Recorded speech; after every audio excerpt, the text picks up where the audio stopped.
Пайғамбар саллаллаху алейхи вассалам имам Ахмад деген хадисінде айтады, кімде кім бір күнде 100 рет салауат айтатын болса дейді, 100 рет, тым қиын емес, әр намаздан кейін 20-20-дан бөліп қойыңыз, 3-ақ минутта кетеді.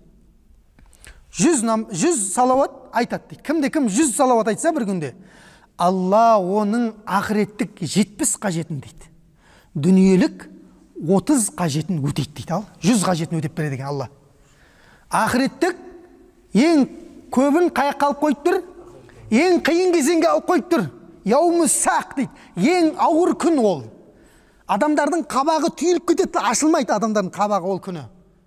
Бір-бірінен қашып кетеді. Әке баладан, шеше қызынан, әке шешеңнен туған өзіңнің бауырың, әйел бала шағаң ешкім керек емес деп қашатын күнге 70 қажетті алып қойған. Көрдіңіздер ме? Бәрі қашып кетеді бір күні. Ол күні ешкім, пайғамбарлардың өзі қашып кетеді, сізден білесіз бе? Адам атадан бастап қашып кетеді барлығы. Кім ғана қалады? Пайғамбар Мұхаммед саллаллаху алейхи уассалам ғана қалады екен. Көрдіңіз бе? Сол ғана қалады, болды. Және оған айтылған нелер қалады? Салауаттар. Тіпті ғалымдар кейбір риуаяттарда айтады, әлсіз болса да айтып кетейін. Ана қыл көпір бар ғой, өтетін, дұрыс па?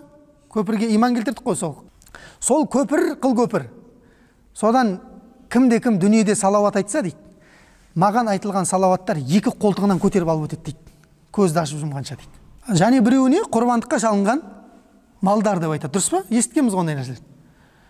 Ең ауыр күнге сол не береді екен? Пайғамбарға айтылған салауаттар өте көп көмек береді екен.